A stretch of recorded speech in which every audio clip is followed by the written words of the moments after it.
cher ami investisseur, c'est un réel plaisir de te retrouver dans cette nouvelle vidéo. Aujourd'hui, vidéo exceptionnelle puisque nous partons à nouveau en immersion dans un entrepôt de stockage de 2400 mètres carrés. Oui, tu as bien entendu, 2400 mètres carrés. C'est mon ami Emeric qui vient de terminer justement les travaux de son entrepôt de stockage et qui nous ouvre ses portes. Donc au programme, bien entendu, la visite guidée de son local pour que tu puisses te rendre compte déjà des installations qu'il propose et bien entendu de l'ampleur du local. Il nous présentera donc son projet de A jusqu'à Z pour que on puisse imaginer donc toutes les grandes étapes pour ouvrir justement un entrepôt de cette taille. On fera la comparaison entre entrepôt de stockage et centre de self-stockage. Tu verras, c'est deux business qui semblent se ressembler, en tout cas dans les mots, mais réellement qui sont véritablement différents. Et bien entendu, reste bien jusqu'à la fin, puisque Emeric nous partagera quelques chiffres. Voilà, je ne t'en dis pas plus, on se retrouve tout de suite après en voiture pour visiter l'entrepôt d'Emeric.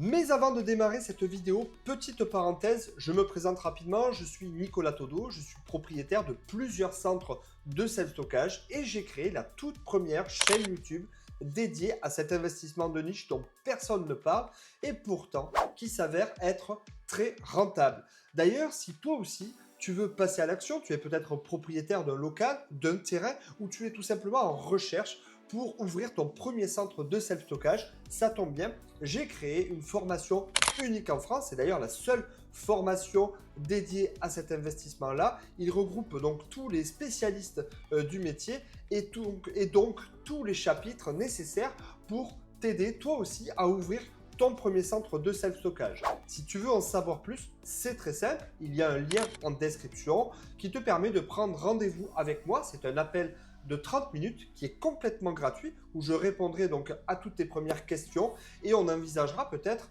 de parler de ton projet pour te projeter dans ton futur investissement qui est donc le self-stockage. Voilà, parenthèse terminée, je te dis à tout de suite pour la vidéo. Allez, on se retrouve donc en voiture avant de te proposer donc la visite de l'entrepôt d'Emeric. En fait, je voulais faire juste un petit point de situation. Emeric, donc c'est avant toute chose un ami, ça a été mon premier employeur parce qu'avant de démarrer dans l'immobilier, moi j'étais graphiste et donc Emeric m'a pris en stage, on s'est suivi du coup mutuellement, donc lui j'ai vu son entreprise se développer, mais ce que je veux dire par là c'est que avant d'en arriver à cet entrepôt de cette taille-là, Emeric il est parti de zéro, il est parti de la base, il n'a pas bénéficié d'aide financière ou je ne sais quoi et c'est la preuve qu'en France, on peut réussir. On peut réussir à force de travail, on peut réussir à force de prise de risque. Bien sûr, il y a une partie de chance, mais il y a surtout beaucoup d'abnégation. Et donc, je voulais faire un petit point à contresens de ce que l'on entend. Emeric, donc, c'est la preuve de quelqu'un qui, en partant de zéro, a réussi à monter un empire. Il a très bien réussi sa vie. Maintenant, il vit en Espagne, à Marbella. D'ailleurs, il a une chaîne YouTube où il partage un petit peu tout ça. Mais donc, avant de monter cet entrepôt-là, il a connu des galères. Alors, il en a encore des galères. C'est plus du tout les mêmes galères qu'au démarrage, bien entendu. Mais il faut savoir que ce soit l'immobilier ou l'entrepreneuriat, puisque avant toute chose, c'est quand même un entrepreneur, Emeric, c'est quelqu'un qui a su faire preuve de résilience, qui a accepté du coup les règles du jeu et donc voilà, donc si toi par exemple tu te lances dans l'immobilier ou dans l'entrepreneuriat, je trouve que Emeric c'est une source de motivation et c'est aussi intéressant de partager ça à travers cette chaîne, montrer que même si à l'heure actuelle tu n'as pas l'argent sur les comptes, les banquiers ne te financent pas ou tu estimes que tu n'as pas de chance, accroche-toi parce que moi ça n'a pas été tout rose, tout facile. Et Emeric non plus.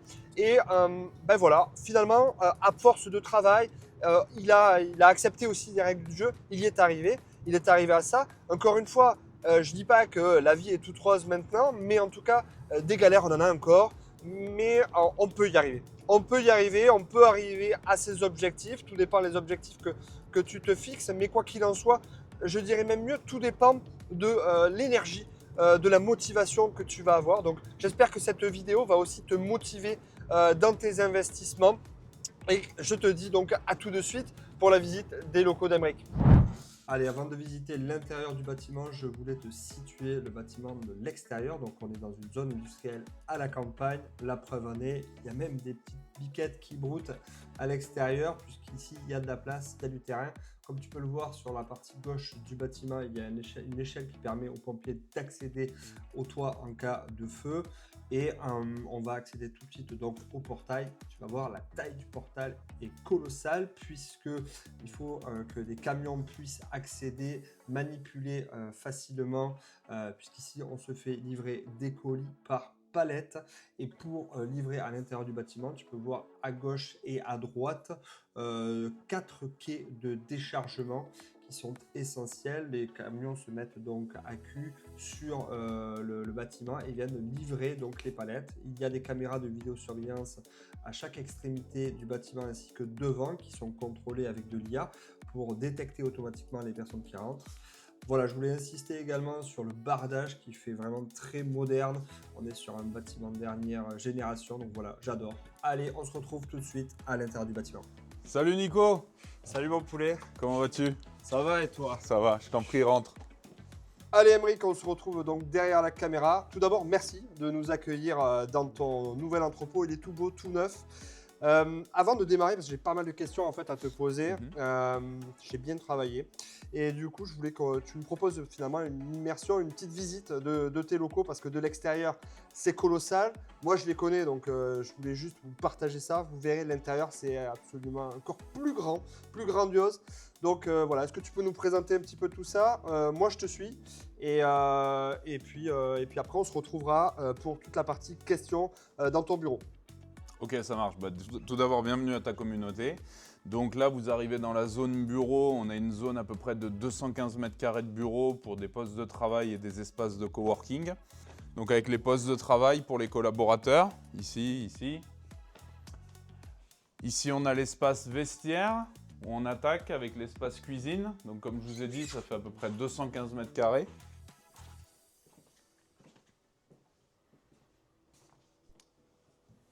Attends, j'ai du mal là-dessus. Espace cuisine.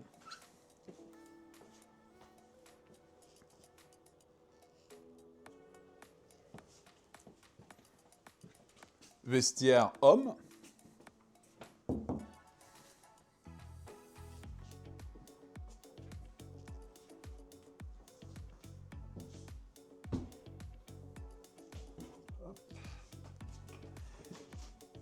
Et vestiaire femme.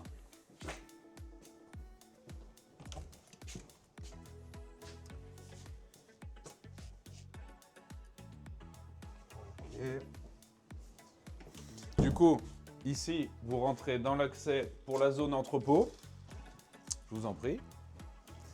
Et là, on arrive vraiment sur la zone de stockage, un espace qui fait 60 par 40, qui fait 2400 mètres carrés. On a un espace de stockage de 2200 palettes. Comme vous pouvez voir, il y a des belles hauteurs sous plafond qu'on va pouvoir exploiter. Nous, aujourd'hui, on a organisé avec la partie rayonnage sur la droite, avec le quai réception et tous les produits à forte rotation que vous pouvez retrouver en palette au sol, juste là. Donc les palettes à forte rotation, chez nous, c'est les produits qui vont sortir quotidiennement. Donc il ne faut pas que ça soit tout en haut pour ne pas avoir des gestes logistiques qui soient trop poussés. Ici, vous avez les quais départ, avec les commandes qui sont prêtes à partir pour le soir même, donc emballées, filmées. Et ici, notre quai zéro, où les transporteurs type GLS, UPS, La Poste, qui viennent récupérer les colis et les expédier tous les soirs. Ok. Et en hauteur, sous plafond, tu as combien? Ici, on a 12 mètres de hauteur sous plafond. Donc, comme vous pouvez le voir, c'est colossal. Il y a du carton Si tu fait un déménagement et que tu as besoin de carton, n'hésite Voilà, pas à pour le passer. coup, on peut se faire plaisir. Du rayonnage aussi, c'est assez impressionnant. Ouais. Tu exploites du coup toute la hauteur sous Ouais. plafond. Et du coup, à terme, tu peux aussi recevoir, parce que tu me disais qu'il te manque encore un petit peu à recevoir de Ouais, là on a stock. l'autre moitié du stock qui va arriver dans les jours à venir. Et donc là, tous les rayons que vous avez sur le côté, c'est du Mechalux, hein. On a bossé avec eux, c'est des gens sérieux et on en est content. Ok. Et donc, tu as justement plusieurs portes, c'est ce qu'on va voir là-bas. Comment tu t'organises après au niveau des livraisons? À quoi ça correspond les différentes portes Alors ici, tu as les 2 quais réception. Donc c'est là où on décharge notamment nous les containers. Voilà. Ok. Là-bas, ouais. Donc là, c'est des Tac, colis tac. qui sont en zone de transit pour partir de l'autre côté au stockage au sol ou sinon dans les hauteurs sur les rayonnages. Et là, vous êtes une équipe de combien de personnes justement pour gérer toute cette partie Alors, il y a logistique? 4 personnes dans l'entrepôt et après, il y a les personnes aussi au bureau de Toulouse qui continuent l'encadrement, notamment au niveau informatique et au niveau comptable. Ok. Après, au niveau donc incendie, on peut remarquer un petit peu à l'étage sur les toits, donc il y a des trappes Ouais. de désenfumage qu'on peut Exactement. retrouver dans les centres de Ouais. self-stockage à partir d'une certaine taille. Et après, on verra après en suivant, mais tu as des instincteurs, Oui, une alarme tu vas en incendie. trouver une par Ouais, exemple ici. effectivement, ouais. On a des Extracteurs, extracteurs un petit peu partout. Ouais. Donc maintenant, ce que je te propose, c'est qu'on aille se mettre un petit peu au chaud dans les bureaux et puis que je vous présente tout ça plus en détail. Allez, feu, je te suis. C'est parti. Bon, maintenant qu'on a vu un petit peu l'intégralité de ton local, j'ai préparé tout un tas de questions Je t'écoute. voilà, qui peuvent intéresser ma communauté. Donc déjà, avant toute chose, je voudrais qu'on pose un petit peu le décor. Quand je dis poser le décor, j'aimerais que déjà tu te présentes pour celles et ceux qui ne te connaissent pas. Tu es donc un professionnel, tu as réussi dans le business, dans l'entrepreneuriat. Donc explique-nous, Aymeric, qui tu es. Bien sûr. Bah, alors moi, c'est Aymeric Geoffroy, 39 ans, entrepreneur, papa de 2 petits garçons, épanoui. Ça a l'air. Je vis dans le sud de l'Espagne. J'ai développé plusieurs sociétés et notamment une qui a surperformé, qui a été une marque de produits qu'on distribue dans les pharmacies et parapharmacies. On est présent dans plus de 6000 pharmacies en France, en Espagne, au Portugal. Donc ça a été la vraie réussite du groupe. Et derrière, j'ai développé d'autres structures également en France et en Espagne. Tiens, Saint-Barth, parce qu'il revient, il faut savoir qu'il est bronzé comme ça parce qu'il vit en Espagne, mais il revient de Saint-Barth où tu as aussi des clients là-bas, quoi. Exactement. J'ai profité d'avoir des clients et des prospects sur la zone pour aller profiter un peu de quelques jours de soleil au mois de février. Joindre l'utile à l'agréable. Magnifique. Exactement. Mec, ça n'a pas toujours été comme ça. J'aimerais qu'on démarre en posant effectivement les bases. Donc on se connaît parce que comme je le disais tout à l'heure en voiture, j'étais ton stagiaire, j'ai travaillé dans la communication pour toi. Et donc avant d'avoir un entrepôt de cette ampleur-là, tu as démarré entre guillemets dans ton salon, hein, c'est ça C'est ça, ouais. Voilà, donc je voulais que tu expliques un petit peu ton démarrage. Est-ce que tu as bénéficié d'aide de la part de parents multimillionnaires ou pas du tout? Je connais ton histoire, mais j'ai besoin que tu le partages aussi à la communauté. Alors moi, l'histoire, c'est que je suis parti vraiment de zéro. J'avais 21 ans, donc tout jeune, aucune aide parentale. Mes parents sont Ouais, comment dire, de la classe moyenne. Donc rien de particulier à ce niveau-là, pas d'aide en particulier. Et donc je suis parti de zéro en fait quand je vivais en Australie, parce qu'il faut savoir qu'après mes études, je suis parti vivre en Australie pendant 2 ans. J'ai trouvé un produit qui fonctionnait bien, c'était un petit produit de maquillage. J'étais un des premiers à l'importer en France, ça a été un succès fou. c'était le gloss lumineux. On vous C'était partagera des petites photos, exactement. des produits d'Emeric, etc. pour que vous puissiez imaginer et vous comprendre, voir ce qu'il propose. Voilà, du coup, c'était le gloss lumineux. J'étais le premier à l'importer en France. Ça a été un succès fou. On l'a distribué partout en France. On a fait des partenariats avec les stars. Et donc, du coup, ça a lancé le business. Ouais. Et aujourd'hui, on a continué à développer toute une gamme de produits autour de l'univers de la beauté, de la santé, du confort, spécialisé toujours en pharmacie et en parapharmacie. Donc voilà, ça c'est mon histoire. J'ai monté la boîte il y a 18 ans, donc ça remonte un petit peu maintenant. Et voilà, à force d'efforts, hein, de résilience, petit à petit, étape par étape, on s'est construit comme ça. Ok. Et du coup, tu as déjà eu des galères un petit peu, justement, ça a pas. Donc, effectivement, le gloss, là, dont on parlait tout à l'heure, le fameux produit, premier produit, a fait que bah, ça a lancé l'aventure. Pour autant, bah, ça n'a pas été tout rose, hein, comme dans enfin, tout, tout succès entrepreneurial, bah, il y a des moments difficiles.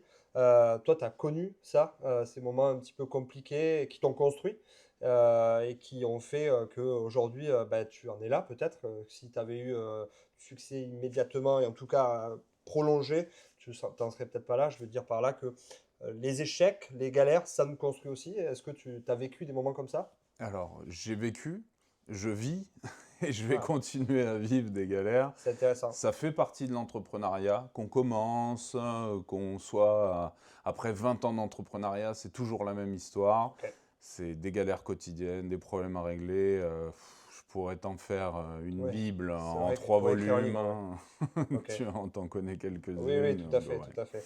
Mais bon, ça fait partie du jeu. Ouais. C'est comme ça. Quand tu te lances dans l'entrepreneuriat, il faut accepter qu'il va y avoir le bon et le mauvais. Tu Ok. vois? Et la partie mauvaise du boulot, c'est régler des problèmes au quotidien. Moi, je commence mes journées, c'est Monsieur Solution. C'est les problèmes qui arrivent et je les règle les uns derrière les autres. Quelle est, selon toi, une des qualités maîtresses d'un entrepreneur? En tout cas, qui t'ont permis, toi, d'évoluer.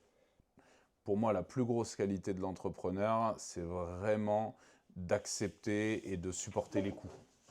Ok. Les coups que tu vas prendre Pas quotidiennement, les coups COIT, les coups P. Ok. les coups COIP, ouais. Ok. Et ça, c'est vraiment ce qui fait tenir dans le temps parce que bah, tu vas prendre des claques dans la gueule à Ok. longueur de journée. Et ce qui fait la différence entre un entrepreneur qui tient et ceux qui abandonnent, c'est ceux qui vont les accepter et les encaisser. Ok. Donc ça, c'était la petite partie motivation. Maintenant, on va s'intéresser à ce qui plaît à ma communauté, l'immobilier. Donc, on va parler dans un premier temps de tes démarrages. Donc, avant d'en arriver à l'entrepôt, tu as déjà effectué des opérations immobilières. Est-ce que tu pourrais partager un petit peu pour, pareil, qu'on ait la chronologie en fait de tes opérations? Oui, bien évidemment. Bah, et moi, je me suis toujours servi de mes sociétés pour investir dans l'immobilier parce que j'ai assez vite compris qu'on n'allait pas pouvoir trop compter sur la retraite. Donc, de me servir un petit peu de la traction de mes sociétés pour investir dans l'immobilier. J'ai acheté mes premiers bureaux. Pour la petite histoire, je les ai achetés aux bonnes sœurs. Oui. Voilà. C'est là où on C'est s'est connus d'ailleurs. là où on s'est connus. J'ai eu un coup qui a été fait comme ça. Il y a quelqu'un qui est décédé et qui a fait une donation à l'église. Et l'église a mis ce fameux local commercial en vente que j'ai racheté. Et ça a été mon premier investissement immobilier. Et Donc, tu stockais là-bas, hein, je me rappelle à l'époque. ouais, je stockais des produits, effectivement. Et en fait, on a réussi à découper ce local de stockage. On a fait également rattacher le parking qu'il y avait sur le côté. Et voilà, c'était un bel investissement immobilier. J'ai également investi dans l'immobilier au niveau de ma résidence principale, hein. Ouais, Je suis en résidentiel, propriétaire ouais. de ma résidence à Marbella, Ouais. dans le sud de l'Espagne. J'ai fait des investissements immobiliers sur les bureaux des équipes de LCDT à Toulouse. Ok. Et j'ai fait le plus gros investissement immobilier de ma vie pour le moment sur l'entrepôt de stockage qu'on a aujourd'hui à Mazères, dans l'Ariège, où on a 2400 mètres carrés d'entrepôt sur une réserve foncière de 20 000 mètres carrés. Ok, très bien. Justement, belle transition. Maintenant, je voudrais qu'on parle de l'entrepôt. Alors, l'entrepôt, tu viens de nous dire tout à l'heure qu'il faisait 2400 mètres carrés. Pourquoi un entrepôt? Tu vois, pourquoi tu n'es pas parti sur la version plutôt location, tu vois, et rester sur ça? Pourquoi tu as choisi de capitaliser sur un entrepôt, sur du foncier? C'est pas le même budget, c'est pas la même charge pour une entreprise. Est-ce que tu peux nous expliquer un petit peu tout ça? Bah, comme je t'expliquais juste avant, en fait, pour moi, lier l'immobilier à mes sociétés, c'est pour moi capitaliser. Et aujourd'hui, en fait, l'entrepôt, c'est le plus gros effet de levier que je pouvais faire au niveau de mes sociétés. Parce que j'ai fait des bureaux à Toulouse, mes premiers bureaux valaient 200 000 euros. J'ai actuellement des bureaux qui valent à peu près 300 000 euros. Là, on parle d'un entrepôt qui vaut entre 2 et 3 millions d'euros en valeur foncière, hein. 2 Ouais, c'est pas du millions tout le même effet. pessimistes, 3 millions optimistes. Mm. Donc, D'accord. l'effet de levier est beaucoup plus important. Donc, je me sers de la traction de mes sociétés, notamment de ma société LCDT, le comptoir des tendances, pour avoir créé ce hub logistique et cet entrepôt qui me permet de capitaliser effectivement sur des sommes qui sont beaucoup plus importantes. Ok, hyper intéressant. Tu as employé le mot hub logistique. Mhm, Donc, si je comprends bien, en fait, cet entrepôt va te servir à toi, mhm. mais également, tu vas le mettre à disposition d'autres locataires? Exactement, on le met à Ok, disposition d'autres clients à qui on propose le service de traitement de commandes, ok. expédition, réception, gestion des retours et stockage. Donc, en gros, tu vas utiliser ta force salariale sur place, que tu vas mettre à disposition d'autres entreprises pour cette partie logistique, en fait. Exactement. En Ok, fait, on a créé une autre société dans le groupe qui ouais. s'appelle UBLC. UBLC, Business and Logistics Center. Alors, pour les connaisseurs, on dirait vraiment la police d'écriture de l'UFC. Emeric et moi, on partage une passion pour la MMA. J'adore le clin d'œil. Ok, donc UBLC. Ouais, excellent. UBLC donc est un opérateur logistique dont LCDT, ma société la plus importante, est cliente D'accord. et donc fournit des prestations de services logistiques, préparation de commandes, stockage, etc. Ok. Donc, projet d'entrepôt, j'imagine, ça se fait pas en 5 minutes. Mhm. Euh, Comment ça s'est passé, je veux dire, cette partie de recherche? Pourquoi ici, en fait? Tu aurais pu rester plus proche, entre guillemets, de Toulouse, même si on n'est pas très très loin de Toulouse. Cela dit, comment tu as défini ta zone, en fait? Alors, c'est assez simple. Tu sais, quand tu te lances dans un projet de construction d'un entrepôt logistique, c'est pas comme les investissements immobiliers classiques. D'accord? Tu vas pas aller sur le bon coin, chercher un terrain, etc. Ok. En fait, tu te rapproches de la région, donc je me suis rapproché de la région Occitanie, qui m'a fait une liste de terrains disponibles. Ah, donc tu contactes toi-même la région Occitanie. Exactement. Excellent. J'ai Ok. contacté la région Occitanie, qui a une branche dédiée aux zones industrielles et Ah, aux super terrains intéressant. Ok. pour les entrepôts de stockage. Et donc, ils m'ont proposé toute une liste. Donc, Toulouse, il y a rien à Toulouse, hein. Il n'y a pas D'accord. de terrain disponible sur Toulouse pour construire aujourd'hui des entrepôts de cette taille-là. Il y Ok. avait toute une liste de communes, je pourrais en citer quelques-unes. On m'avait proposé Amélie-les-Bains, à la frontière avec Perpignan et Ouais. l'Espagne, qui m'intéressait, moi, par rapport à mes affaires France-Espagne. On m'avait proposé Cahors également. On m'avait proposé Montastruc-la-Conseillère, enfin Saint-Sulpice-la-Pointe à côté. Ok. Et on m'avait proposé Bram également. Ok. Et on m'a proposé Mazères, et mon choix s'est porté sur Mazères pour plusieurs raisons. La proximité avec Toulouse, parce que finalement, hein, tu as vu, hein, Oui, tu as pris la ça va route. très vite en voiture. C'est 30 minutes d'autoroute, il y a 60 km, mais c'est de l'autoroute tout le Et c'est long. juste à côté d'une autoroute. Ça, c'est assez intéressant parce que pour l'accessibilité, tu vois, pour le self-stockage, on regarde souvent l'accessibilité.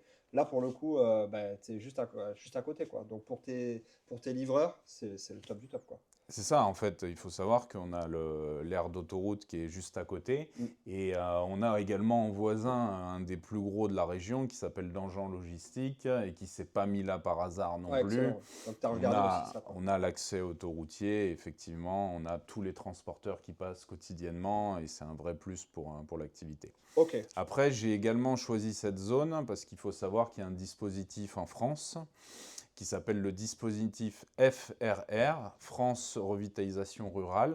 Ok. Et en fait, l'Ariège fait partie de ce dispositif-là. Et grâce à ce dispositif-là, la société UBLC et les clients également dont on propose le service de domiciliation des entreprises au sein de nos bureaux peuvent prétendre également, enfin en tout cas peuvent monter un dossier pour bénéficier d'exonérations fiscales et sociales. Ah oui. Donc Ah, ça, en c'est super gros, intéressant. c'est Ça super coûte moins cher, hein. intéressant. On n'a pas d'IS pendant 5 ans, plafonné à hauteur de 300 000 euros.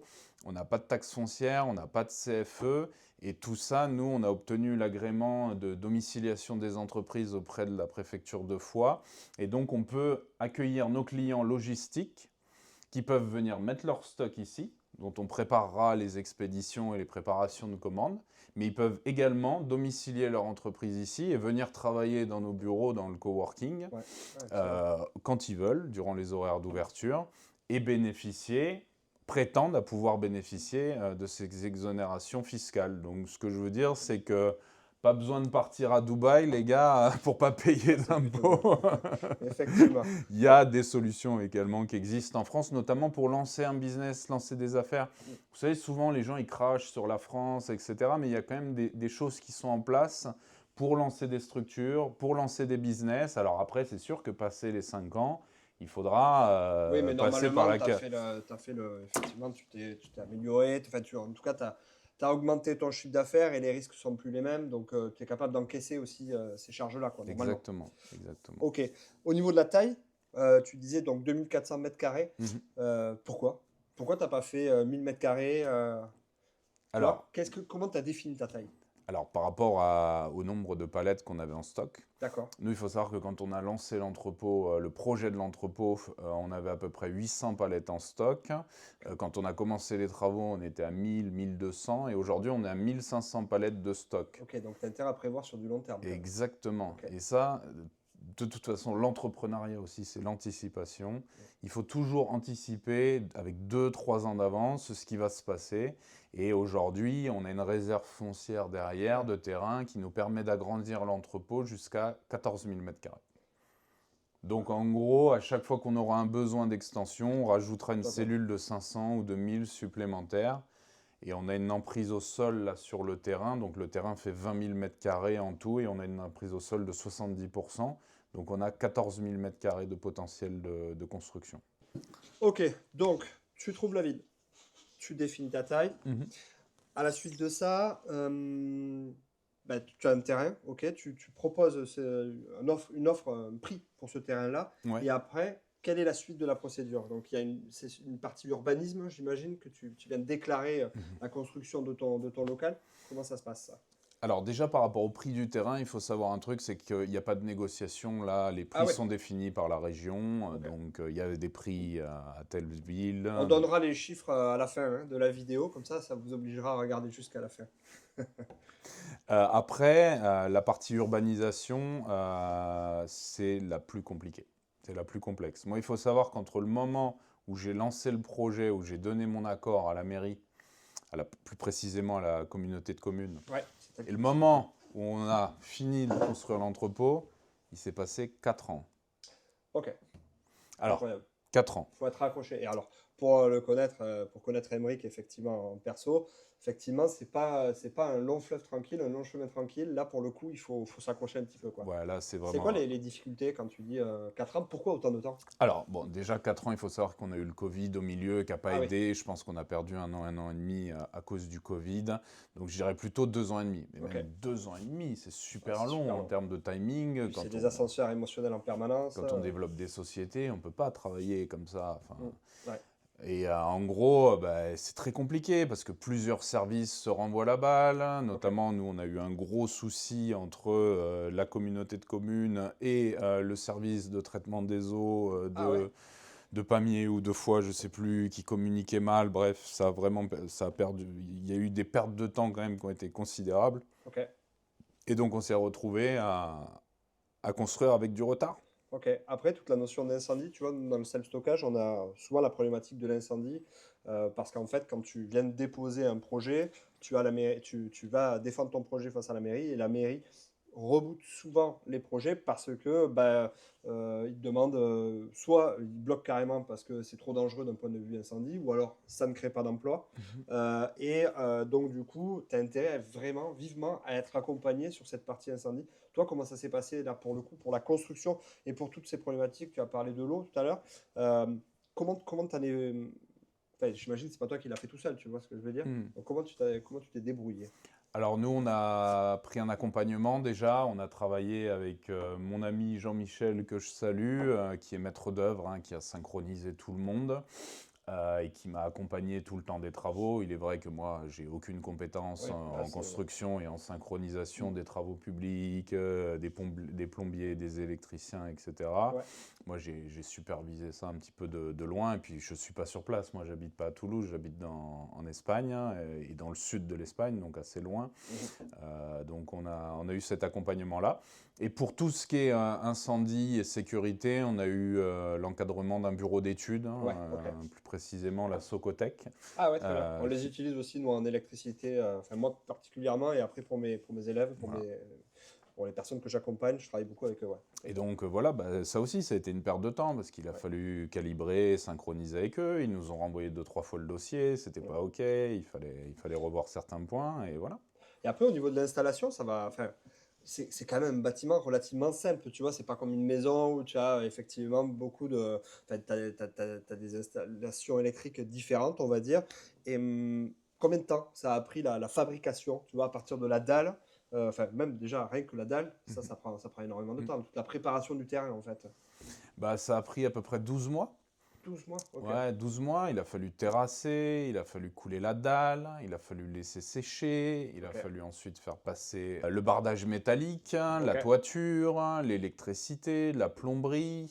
ok. Après, on a fait toute l'installation du rayonnage à l'intérieur, Ouais. faire passer les bureaux d'études. Et donc, à chaque étape, tu fais passer un bureau d'études ou pas du tout Non, le bureau d'études est passé à la fin, et notamment le plus important, c'est sécurité incendie Excellent. et le rayonnage et l'électricité. Allez, justement, je voulais te parler de la sécurité incendie. Donc, qu'est-ce que tu as mis en place sur l'entrepôt pour gérer cette partie incendie? Qui est vraiment, nous, une problématique à prendre en compte hein, dans le stockage, quoi, dans le self-stockage.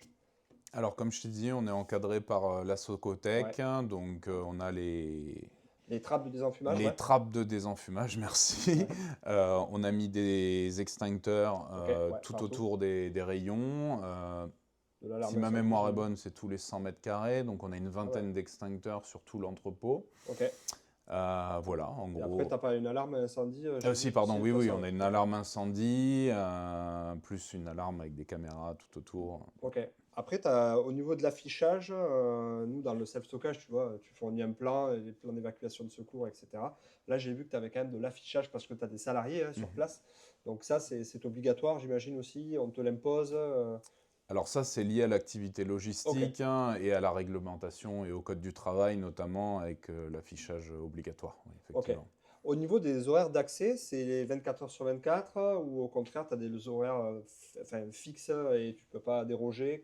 Comment ça se passe, toi, comme Alors ton nous, on style? a fixé des horaires fixes ici Ouais, qui ok. sont 8h-17h. Ok.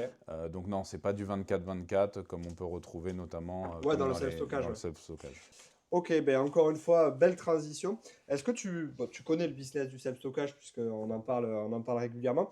Je Est-ce le que tu connais à peux... travers toi, hein. Oui, bien sûr, bien sûr. Est-ce que tu peux faire justement des différences entre le business de la logistique et le business du self-stockage euh, qui- en quoi c'est différent? Bien entendu, la taille, mais il existe aussi des centres de cette taille-là. C'est pas du tout la même façon de travailler et pour autant, il y a quand même plein de choses qui concordent. Tu vois, on parlait de la sécurité incendie. Il y a quand même des sujets qui reviennent. Tu vois, on a aussi comment dire, des alarmes incendie, on a aussi des trappes de désenfumage, mais ça, c'est pas le même métier, quoi. Non, pas du tout, c'est pas du tout le même métier. Moi, j'ai visité tes centres de self-stockage et je t'en félicite parce que vraiment, tu as fait du beau boulot à ce niveau-là. Euh, je pense que c'est des métiers de la même famille. Ok. C'est juste une façon de fonctionner qui est différente. Je vous verrais ça un petit peu comme le centre de self-stockage qui est un micro-business Mm. et l'entrepôt logistique comme je dirais, de macro-business. Ouais, Nous, on a peu de clients et beaucoup d'espace. Toi, tu as peu d'espace mais beaucoup de clients. exactement. Ouais, ouais. Donc, je pense que la rentabilité au mètre carré est bien meilleure pour toi. Nous, l'avantage qu'on a, c'est qu'on brasse des plus gros volumes sur peu de clients et qu'on est sur, voilà, sur des niveaux de rentabilité qui sont plus élevés. Mais on est aussi sur des investissements qui sont beaucoup plus importants. Toi, tu peux démarrer un centre de 100 000 self-stockage. euros, tu montes un centre, quoi. Alors après, Voilà. c'est pas la même taille, mais effectivement, tu vois, après, j'ai des élèves hein, qui ont monté des centres de 6 000 mètres carrés, notamment Eric, que je salue, qui est de Strasbourg, qu'on a eu le plaisir d'accompagner, qui monte un centre de 6 000 mètres carrés. Donc ça commence à être un peu costaud. Pour autant, il y a un sujet qui est assez intéressant dans ce que tu viens de dire, c'est qu'effectivement, le business du self-stockage va se concentrer sur une masse de clients. Mm, Alors que toi, effectivement, il faudra moins de clients, mais par contre, ils vont prendre beaucoup plus d'espace. Donc, mm. c'est pas du tout même façon de travailler et de gérer aussi, hein, parce que pour le coup, c'est plus facile, j'imagine, hein, peut-être que je me trompe, à gérer une dizaine de clients pour toi que nous, dans le self-stockage, ben voilà, si tu automatises pas, si tu prends pas en compte cette partie, entre guillemets, chronophage, ça peut être très vite problématique, quoi. Effectivement, tu as tout à fait raison, hein. Mais après, voilà, comme je voulais le dire juste avant, tout est une question en fait de montant d'investissement. Ouais, Tu me parles de ton client qui a monté un centre de ouais, six de mille 6 000 mètres mètres carrés, ouais. carrés. T'imagines l'investissement. Ouais, c'est colossal, ouais. Bah, C'est 6 colossal. 000 mètres carrés, Ouais, t'es presque à 3 millions d'euros là. J'ai plus les chiffres en voilà. tête, mais t'es quasi à 3 millions d'euros, quoi. Moi, juste pour te faire un parallèle, 100 000 euros, tu disais, pour démarrer un centre de self-stockage, 100 000 euros, c'est le coût de mes quais que j'ai fait poser. Donc, La différence, elle la est énorme. différence, elle est énorme. Ce que je trouve en point commun et que j'aime beaucoup dans nos métiers de la logistique, c'est qu'on peut à la fois valoriser un investissement immobilier Ouais, et à la fois valoriser un investissement du fonds de commerce. d'accord. Et Ouais. c'est là où le flip il est intéressant, parce que qu'est-ce qui va se passer? Quand tu montes un business et que tu es locataire, bah, qu'est-ce qui se passe? Tu valorises ton fonds de Ouais, commerce. c'est juste le fonds de commerce. Et si tu arrives à le vendre un jour, parce que c'est pas toujours évident. Mm. Ce qui est intéressant avec le business de self-stockage ou nous, le business de l'anthropologistique, c'est qu'on est à la fois chaque jour qui passe en train de capitaliser sur les murs et sur le fonds de commerce. Et ça, c'est super important. Parce qu'au final, demain, la société a une valeur, ok, c'est très bien, mais les murs aussi ont une valeur. Qui te dit que demain, je ne vais pas vendre la société et garder les murs, ou l'inverse? Bien sûr, bien sûr. Et toi, dans ton Ou cas, ce qui est l'inverse. intéressant, c'est qu'en fait, en plus, l'entrepôt, tu as une partie de l'entrepôt qui est louée par ton entreprise. Exactement. Et c'est là où il y a une culbute qui est rigolote, quoi. Bah, c'est que moi, au final, je me suis lancé dans ce projet parce que j'avais les reins solides, avec notamment ma Oui, c'est société cohérent. qui était capable d'assumer une partie du loyer et qui nous permet d'être la vache à lait en fait de ce projet et de le supporter et de l'aider à se développer. UBLC aujourd'hui c'est le petit bébé du groupe et on a vraiment en ambition de se développer et de proposer le service logistique aux PME, aux TPE, aux e-commerçants, aux dropshippers, très important les dropshippers, Ah ouais, tu pourquoi? sais, les gens qui font du dropshipping, tu sais, le dropshipping, Oui. c'était une petite faille un Ouais. peu dans le système. En gros, les colis AliExpress, ils rentrent plus ou moins légalement sur le territoire français, qui sont approvisionnés par les réseaux Colissimo plus ou moins aussi légalement, dans des délais pas Ouais. possibles. Tu contrôles pas.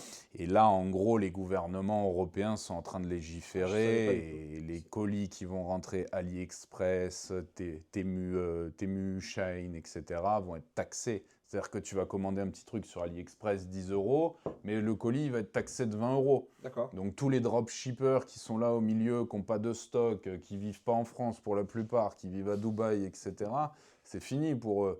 Eux, ils vont devoir soit monter des Augmenter les business. prix, donc plus rentable. Bah, et s'ils augmentent les prix, plus personne n'ira acheter c'est sur ça. AliExpress. Donc Tout à au bout d'un moment, qu'est-ce qui va se Mm. passer? Ils vont devoir soit se lancer et faire des vrais stocks, et donc, C'est pas le même travail, là. et c'est pas le Pas le même même travail, risque. mais Ouais. malheureusement, ils vont devoir passer par là. Ok.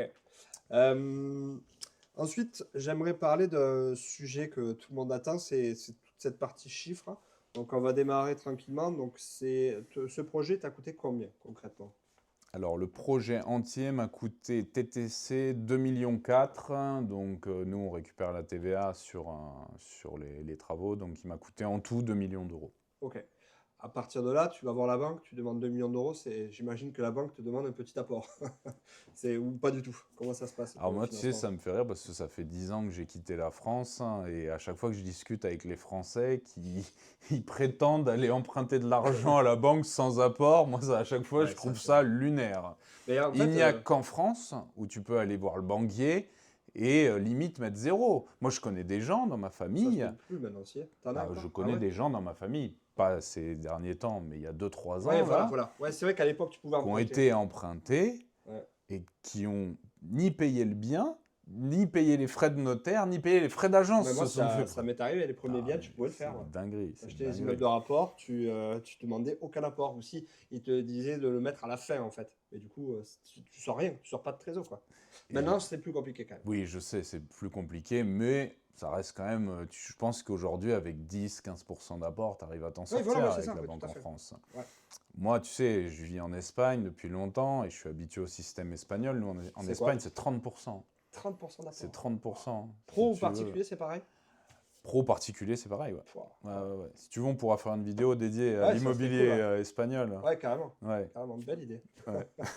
Donc, du coup, Et tu es donc, arrivé là avec 30% d'apport sur un projet comme ça? ouais, nous, on arrivait à peu près à même avec plus que 30% d'apport sur le projet de l'entrepôt. J'ai mis 700 000 euros de ma poche sur le projet. Ok. Tu as une banque qui te finance ou tu peux avoir plusieurs banques? Comment ça se passe? Tu peux monter avec plusieurs banques. Nous, on a un seul partenaire Ah ouais. bancaire qui nous Ok. accompagne. Qui te suit, ok, Mm. d'accord. Caisse Ensuite, d'épargne Ariège que je salue. ah ouais, caisse d'épargne. Oui. Puis, moi, à chaque fois, ça a été plutôt compliqué avec la caisse d'épargne, tu vois. Moi, je suis plutôt Crédit Agricole, mais bon, après Non, tout. nous, ils ont été bons, ils ont été réactifs. Ouais, Je pense qu'ils avaient vraiment en ambition d'attirer le groupe LCDT ouais, en dans leur portefeuille, client, ouais. et donc ils ont Cool. été très bien.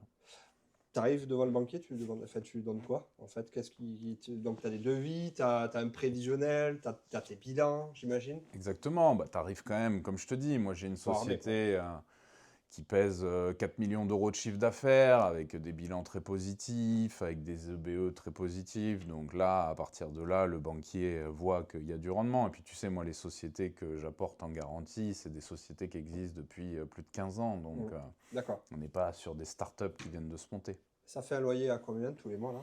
Ici, on a sur un loyer de 13 000 euros par mois. Ok, ouais, en effet, on a une petite différence avec les centres de self-stockage. Ok, et donc 13 000 € par mois, tu as demandé un différé le temps des travaux?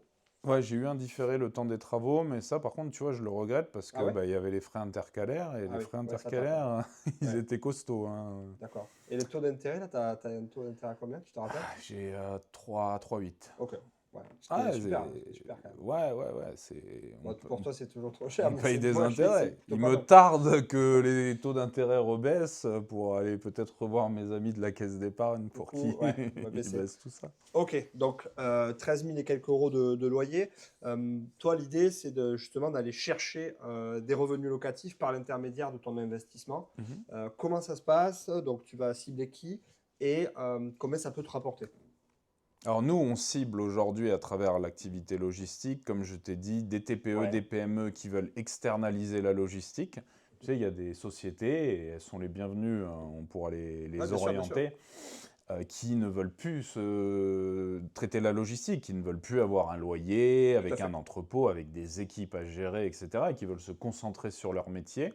Donc ceux-là, on les vise. On vise également les e-commerçants, les gens qui ont un e-commerce, qui travaillent depuis chez eux et qui n'ont pas envie également de se lancer dans un entrepôt, etc. Et comme je le disais tout à l'heure, je pense aussi, je parie sur les dropshippers. Parce Ok. que les dropshippers vont devoir revoir leur métier. C'est des gens qui sont successful, hein, c'est des gens qui font des gros chiffres, hein. Ah ouais? Ah ouais, Même maintenant, ah, même moi je encore connais maintenant. des dropshippers qui font 6 chiffres par mois. Ah ouais, d'accord. Sauf qu'ils Ouais. vont être emmerdés, ils vont se retrouver le bec dans l'eau là Ouais. dans les années à venir. Ok. Alors j'ai fait des contenus moi sur mes plateformes Bon, on partagera, bien entendu, la chaîne d'Emeric. Ça va j'ai de soi. fait des contenus sur mes plateformes et j'ai eu des commentaires assez négatifs. Ouais, non, le dropshipping, ça marche encore. Oui, oui, ça marche Oui, encore. pour Sauf l'instant. qu'un matin, vous allez vous réveiller, c'est fini. La France impose aux douanes de taxer les colis 20 euros par colis et c'est fini. Et ce jour-là, il faudra être réactif. Il faudra faire venir des stocks de votre fournisseur en Chine ou ailleurs dans un centre de stockage comme le nôtre D'accord. pour pouvoir être capable d'approvisionner le marché français. Mais alors, du coup, tu vois, par exemple, nous, dans le self-stockage, tu vas fournir des box de 1 m², 10 m², peu importe.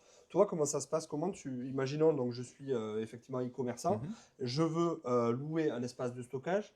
Tu vas facturer quoi? Du mètre carré, mètre cube? Comment ça se passe? Nous, on facture de l'emplacement palette ou de l'emplacement rayon. Donc, emplacement Donc, palette, en ouais, fonction c'est-à-dire. de la typologie de produit, de l'emplacement palette avec un prix plus élevé ou de l'emplacement rayonnage qui sont des plus D'accord. petits espaces. D'accord. Donc, en gros, par exemple, je me fais livrer, je sais pas, 10 palettes. Toi, tu vas me facturer 10 emplacements palettes, quoi, si je comprends bien. Exactement. D'accord, ok. Et donc, par rapport à tout ça, ça peut générer combien, en fait, une activité comme la tienne? Imaginons, moi, demain, je décide de me lancer dans le business de la logistique. Combien je peux aller générer avec un entrepôt de cette taille-là, quoi? Bah, en fait, tu vas générer, tout va dépendre de l'activité de tes clients parce que le stockage est une partie de la facturation. Par D'accord? exemple, je pourrais facturer 3 emplacements palettes de stockage à un client, mais qui me fait arriver des stocks tous les jours. Et nous, il Ah, faut savoir qu'il y a également toute la partie préparation, expédition, excellent. gestion des retours, les gestes logistiques. Par exemple, si on a un client qui a des demandes particulières, il veut qu'on lui mette une enveloppe dans chaque colis. Donc ça aussi, Ça, tu le factures, en fait. c'est Ouais, c'est des logique, ouais. prestations qu'on facture. D'accord. Et on facture également, comme je te l'ai dit tout à l'heure, la domiciliation d'entreprise. Pour une Ok. entreprise qui veut domicilier et recevoir son courrier dans nos locaux, il y a Mhm. également une offre qu'on propose à ce niveau-là. Ok, mais concrètement, combien ça peut rapporter, en fait, un entrepôt de cette taille-là? Bah, comme je le disais tout à l'heure, l'avantage de nos activités, c'est que tu capitalises sur l'actif immobilier. Mhm. Donc aujourd'hui, je t'ai dit, on a un loyer à 13 000 euros par mois. Donc il y a un gain sur ce loyer-là, on capitalise Ouais, chaque mois ouais, tout à sur fait. Ça l'actif rembourse. immobilier. Et après, il y a la capitalisation sur la société. Donc ça, la D'accord. société, ça va dépendre de la productivité, du niveau de fluidité des clients qu'on va rentrer. On peut rentrer des clients qui occupent beaucoup de stockage et qui font pas beaucoup de commandes. On peut rentrer des clients qui font peu d'espace de stockage mais énormément de commandes. Ok. Donc, Ça, ça peut générer c'est effectivement. aléa. Ouais. D'accord, ok. Et après, du coup, donc si je comprends bien, un entrepôt de cette taille-là peut générer à la fois des revenus par l'intermédiaire des commandes qu'il va recevoir, en fait, que Mhm. toi tu vas facturer, le temps de travail de tes Mhm. gars, mais également l'emplacement qui peut facturer, Exactement. que tu peux facturer. Ouais, effectivement, donc ce type d'investissement, c'est aussi différent du self-stockage. C'est assez intéressant de le souligner. C'est que ici, on est sur un business actif, c'est-à-dire qu'il faut du monde pour le gérer. Il y a des commandes régulièrement. Il faut être sur place, en fait, tout simplement. Alors que le self-stockage, en fonction de la taille, bien entendu, c'est sûr que si vous avez un centre de 3000 m², il va falloir quelqu'un sur place, voire plusieurs personnes.